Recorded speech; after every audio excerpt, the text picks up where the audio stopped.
Matthew chapter 8. So after completing his report on Jesus' teaching in the Sermon on the Mount, beginning in Matthew 5, he turns to demonstrating Jesus' authority over disease, demons, and even the weather. That's what most of Matthew chapter 8 is about, especially on demons. It's interesting. We'll get into that here in a minute. So instead of telling the story of Jesus' ministry in strict chronological order, Matthew groups Jesus' miracles into a series of stories, beginning with this chapter. The emphasis on miracles runs through chapter 11, where the focus will turn to Jesus' teaching and parables.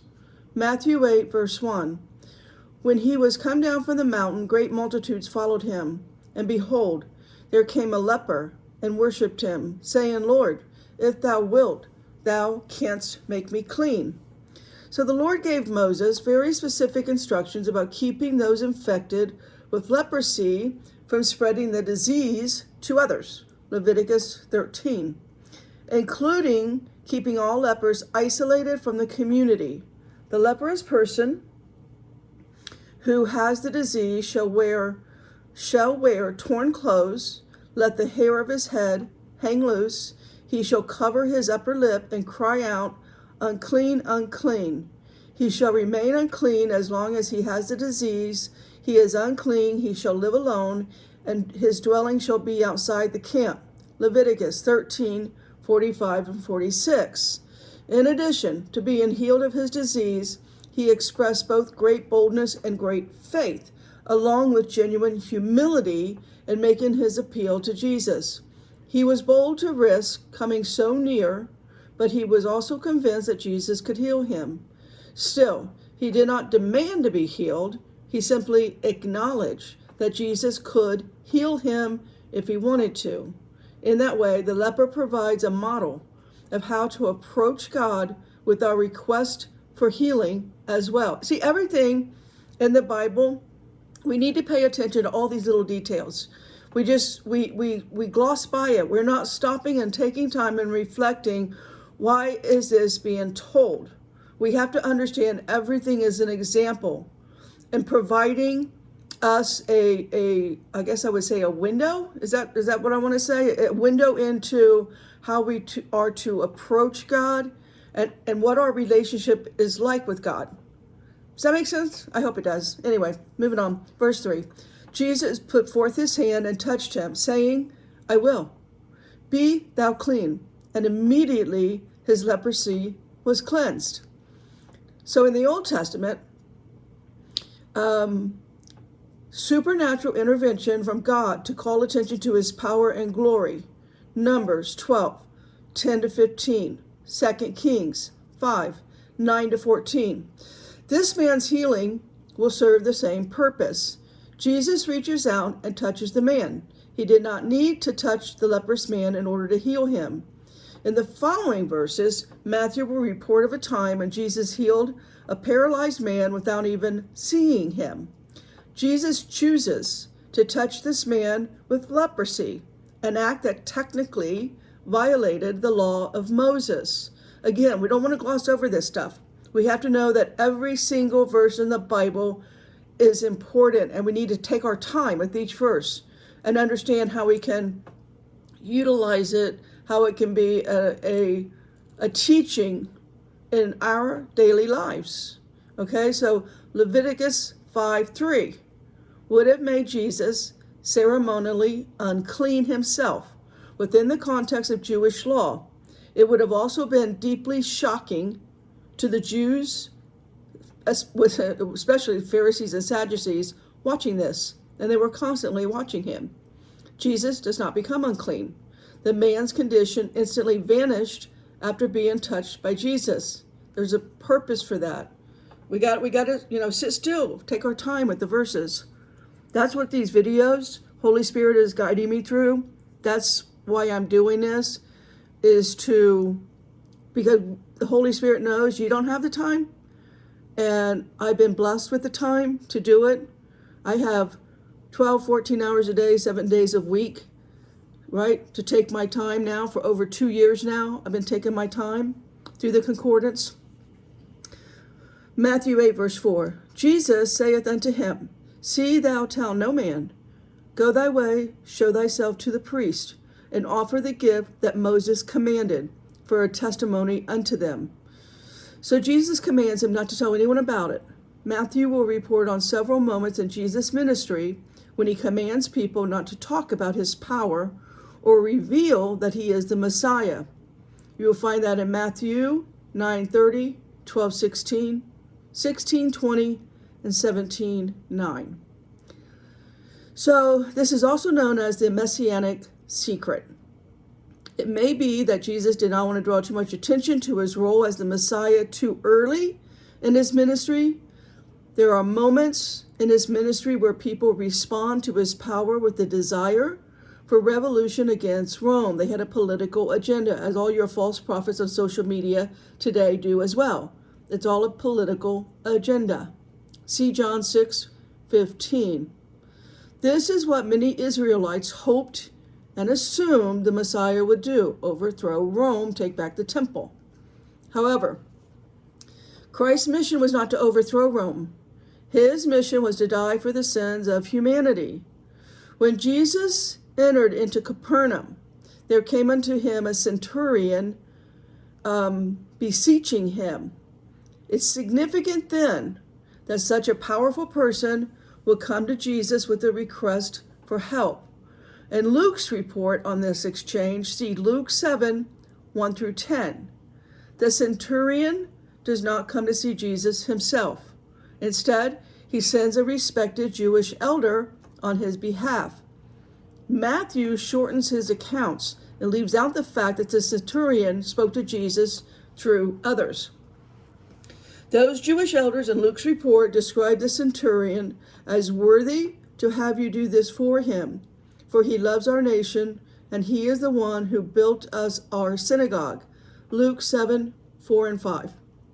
The centurion's respect for the Jewish people, their customs, and for Jesus becomes apparent in Matthew's 6, 7, and 8. Let's read that. And saying, Lord, my servant lieth at home sick of the palsy, grievously tormented. Jesus said unto him, I will come and heal him. The centurion answered and said, Lord, I'm not worthy that thou should come under my roof, but speak the word only, and my servant shall be healed. Just take note here how great this Gentile's faith is, which the Israelites do not have. Clearly, this military officer understands that Jesus' power to heal is not limited in any way by distance. He says that one word from Jesus will be enough to heal his servant. That is show of faith right there. Take your time with that. Take your time with that, because that is not what the Jewish audience that's mostly around Jesus has. They don't have that. So he will go on to explain that he sees in Jesus the same authority over life and health as he himself has over soldiers at his command. Matthew 8, verse 9, Jesus will remark in verse 10 that he has not seen this level of faith in his power and authority among any of the Jewish people he has interacted with. Let's read that. Matthew 8, 9, and 10, For I am a man under authority, having soldiers under me. I say to this man, Go, and he goeth. And to another, Come, and he cometh. And to my servant, Do this, and he does it. When Jesus heard it, he marveled and said to them that followed, Verily, I say unto you, I have not found so great faith, no, not in Israel.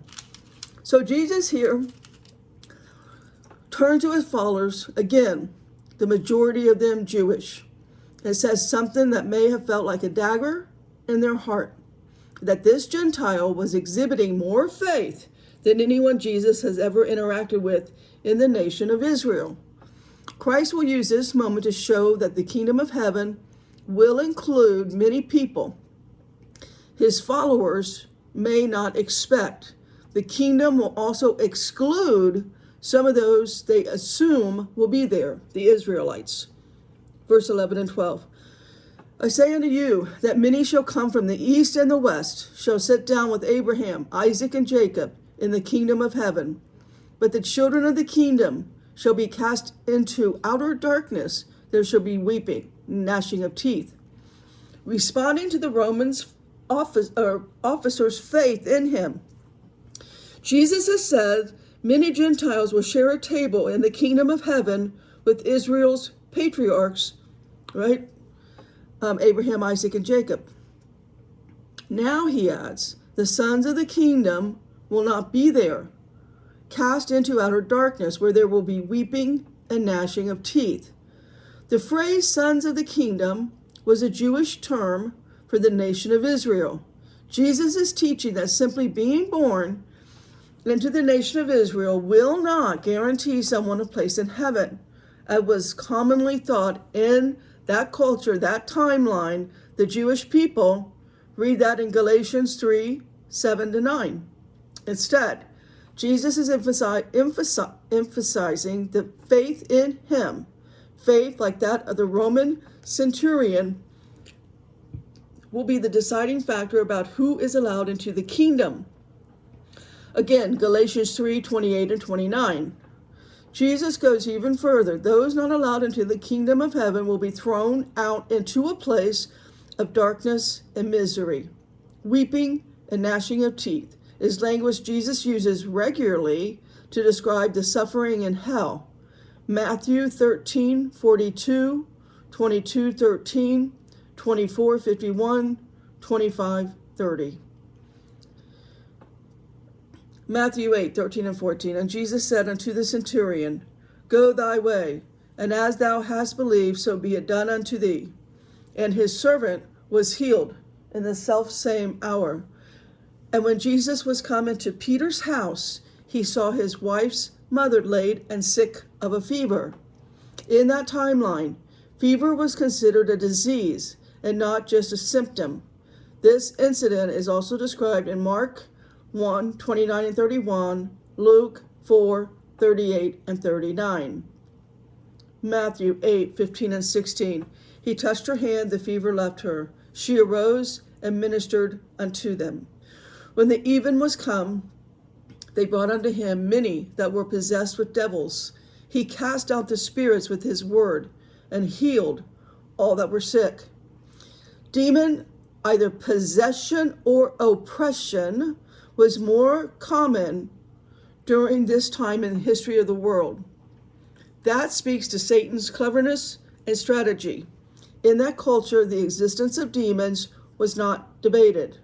There was no reason for the devil to be especially subtle or hidden as he is today. So demonic work of afflicting human beings was on display in many communities for all to see. In many modern cultures, belief in demons wanes. It seems to have become more advantageous, for Satan to be hidden and secretive. This verse also shows that not all sickness came from demon oppression. There were two separate categories. The fact that Jesus was able to cast away demons with a single word was impressive to these people. It demonstrated his authority over the supernatural world. Others during this time provided exorcism services with various degrees of success. Some tried to make use of what were thought to be magical incantations. Some tried to pit demons against other demons in order to get rid of them. Jesus simply ordered them to leave. They recognized his authority. They left immediately. Matthew 8:8-9. That it might be fulfilled, which was spoken by Isaiah, the prophet, saying himself, took our infirmities and bare our sickness.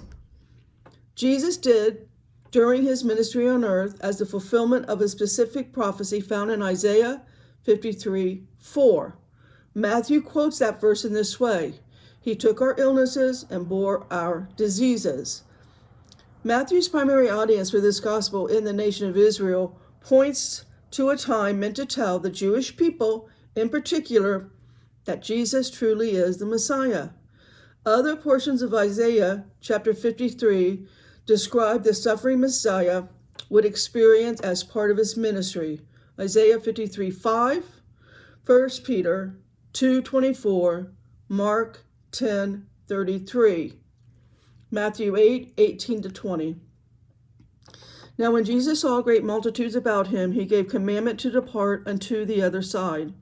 And a certain scribe came and said unto him, Master, I will follow thee whithersoever thou goest. Jesus says unto him, The foxes have holes, and the birds of the air have nests, but the Son of Man hath not where to lay his head. Now that's one of those verses you got to take time. Like, what is Jesus teaching us here? All right, so Jesus responds, but not with direct encouragement or discouragement. He simply states the facts, ma'am. Instead, he presents the truth about himself using nature as an illustration. Even wild animals can claim a home somewhere. But Jesus' ministry means he has no such home. This response tells us Christ knew the ultimate motivation of this man's statement. Read that in John 2:24 and 25. Jesus was warning the man about just one of the many difficulties that would come with following him. It would be a permanent road trip. The implied statement Jesus makes here is something like, this is not going to make you rich and famous. It's not going to be easy. Would the scribe really follow Jesus everywhere once he saw how tough that journey could be? The lack of response or further information about this man suggests that he did not follow him. Jesus refers to himself as the Son of Man. The name suggests that Jesus is the greatest of all human sons. It comes from the prophecy in Daniel 7:13. Behold, with the clouds of heaven there came one like the Son of Man, and he came to the Ancient of Days, and was presented before him, and to him was given dominion and glory and a kingdom, that all people, nation, and languages should serve him. His dominion is an everlasting dominion which shall not pass away, and his kingdom one that shall not be destroyed. Matthew 8:21 and 22. Another of his disciples said unto him, Lord, suffer me first to go and bury my father. But Jesus said unto him, Follow me, let the dead bury the dead. So what this really saying here, I will come when I've done some other things first. That's what the disciple was saying. The second thing to understand is that Jesus absolutely asked those who would follow him to place greater commitment on their love and loyalty to him than to anyone else, including parents, spouses, and children. We'll read that later on in Matthew 10:37 and 38. Jesus tells the man that the spiritually dead bury those who are physically dead. In other words, only those who follow Christ are on the road to true life, salvation, eternity.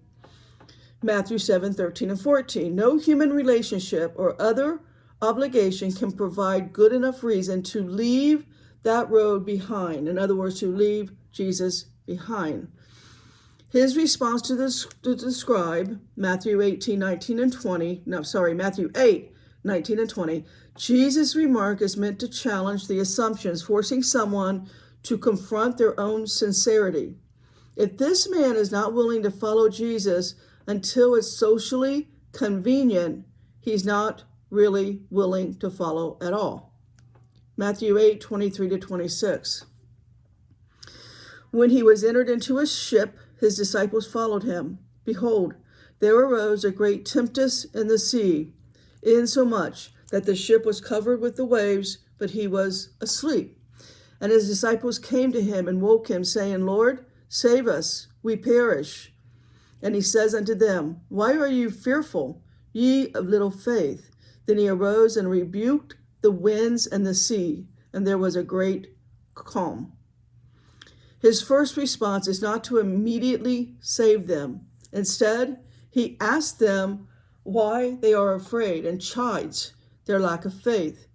His meaning was that his disciples should be more assured of his ability to save than they are afraid.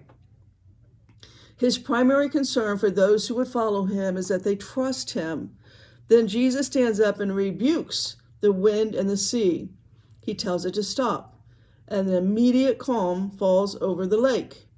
The storm vanishes. Jesus has previously demonstrated his authority over the natural world of human biology and disease in Matthew 8, 1 through 4, as well as the supernatural world of the demons, Matthew 8, 16.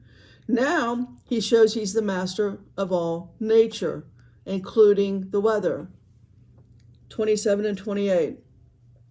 The men marveled, saying, "What manner of man is this, that even the winds and the sea obey him?" And when he was come to the other side, into the country of the Gergesenes, there met him two possessed with devils, coming out of the tombs, exceeding fierce, so that no man might pass by the way. Two demon-possessed men come out of the tombs and approach him. Matthew describes them as so fierce nobody could pass by. Mark 5, 1 through 20, Luke 8, 26 to 39. In their telling of this story, mention only one of the men and described him as having a demon-enabled supernatural strength so that he could not be bound without breaking free. He was said to be naked and living among the tombs, away from all the people. Graveyards were understood to be unclean places by the Israelites. Demon possession was understood to be a fact of life in and around Israel and in much of the ancient world. Nobody questioned the existence of demons. They had seen too many people afflicted violently when occupied by demons.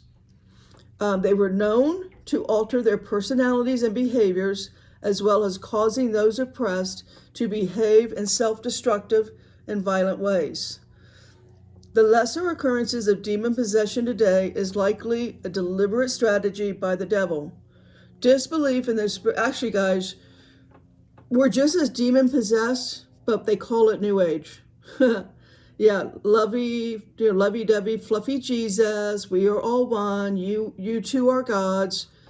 That's demon possession today. It's lovey-dovey. It's blessings all tied up with rainbow ribbons and unicorns. That's demon possession today. The devil has to keep up with the times, right?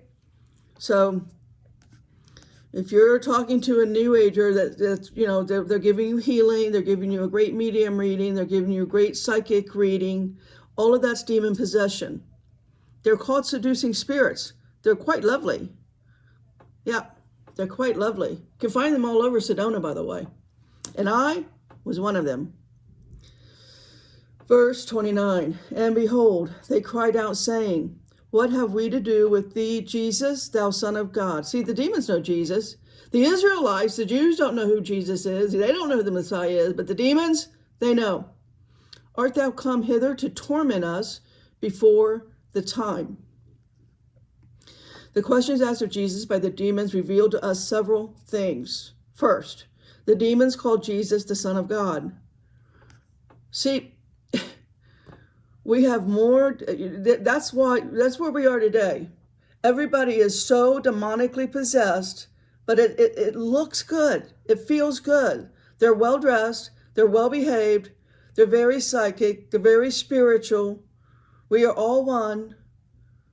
Do you see, are you getting my drift here? Are you understanding this? This is real. As Satan has to continually change his strategy. But it is a satanic strategy. Let's not be naive on this. Demons are fallen angels. Those who join Satan in his rebellion against God.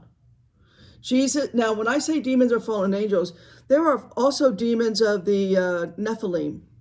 Okay, there's ranks, categories, army bases. As in the supernatural world has many ranks, many strategies, many positions, many names. It's still a military campaign against the humans. Okay, let's be super clear on that. And one day, they're going to supernaturally turn. So just be careful when you're sitting in that astrology reading, all right? There's going to be a time when they get activated, and they may bite your head off. Just a little heads up. So the demons are fallen angels, those who join Satan in his rebellion against God. Jesus, as God's eternal Son, would have known these beings since they were first created as angels. They were the elder race, the original elder race above us, before us. And God knows every single one of his angels, every one of them. Could they be billions or trillions or a number we have no word for? Yeah, could be. They would have known him as the one with power and authority over all things. Their question confirms Jesus' identity as being God's Son, the Son of God. Second, the demons recognize that Jesus will ultimately have the responsibility of bringing judgment on them in the form of torment. They understand him to be the judge and the enforcer of the judgment. They know they will be found guilty and tormented. Third, the demons know that the time has not yet come for their final judgment. They, too, do not seem to understand the purpose of Jesus' mission on earth in this moment. They might not know there will be a first and second coming to the earth by the Son of God. Verse 30. And there was a good way off from them an herd of many swine feeding. Mark and Luke, in their telling of the story, add the detail that Jesus asked the demons for their name.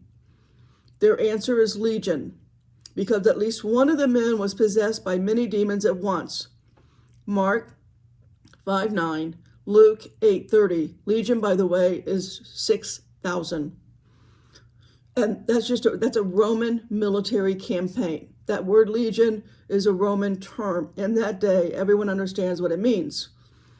Now, this simple verse foreshadows what is about to happen. A large herd of pigs was feeding in the distance.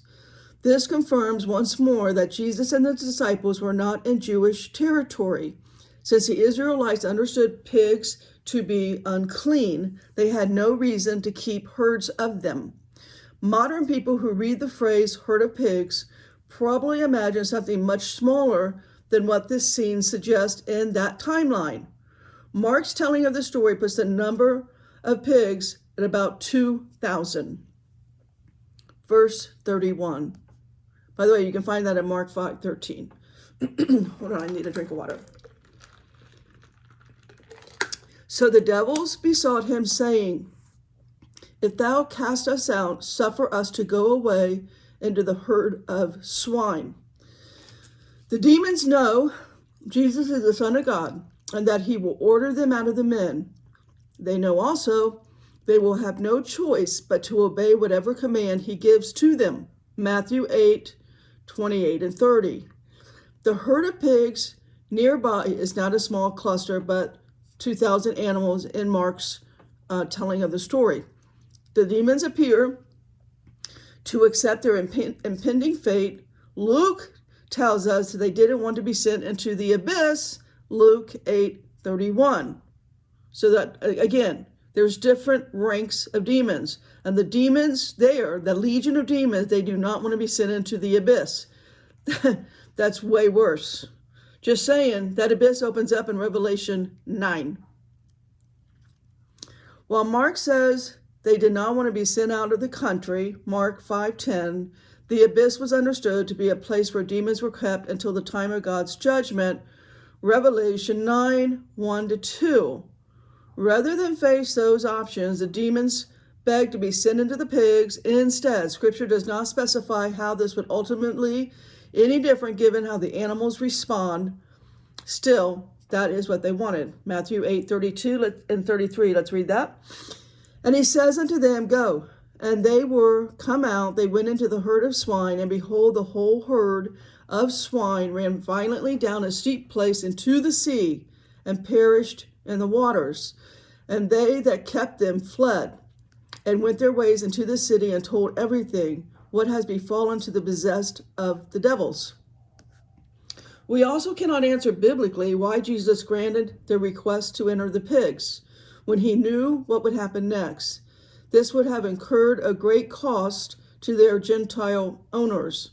That is likely part of the reason the people asked him to leave their region in the following verse, 34. And behold, the whole city came out to meet Jesus, and when they saw him, they besought him that he would depart out of their coast. So in other words, Gentile farmers just lost a whole lot of money. Mark 4:41. They were likely angry as well, seeing so many valuable animals lost, but when faced by miraculous power, it's reasonable to think fear would override thoughts of revenge. The difference between the disciples and the Gentiles from that region is that the disciples didn't leave Jesus. They learned to trust him more. The Gentiles, afraid or not, asked him to leave. Not only were they afraid of him and his power, his action had cost someone 2,000 head of pigs. Again, a lot of money. Mark tells us at least one of the men wanted to go with Jesus and the disciples in the boat as they were leaving. Jesus said no. He told the man, "Go home to your friends, tell them how much the Lord has done for you and how he has mercy on you." And the man did exactly that. You can read that in Mark 5:19 and 20. Potters, stay in the Word.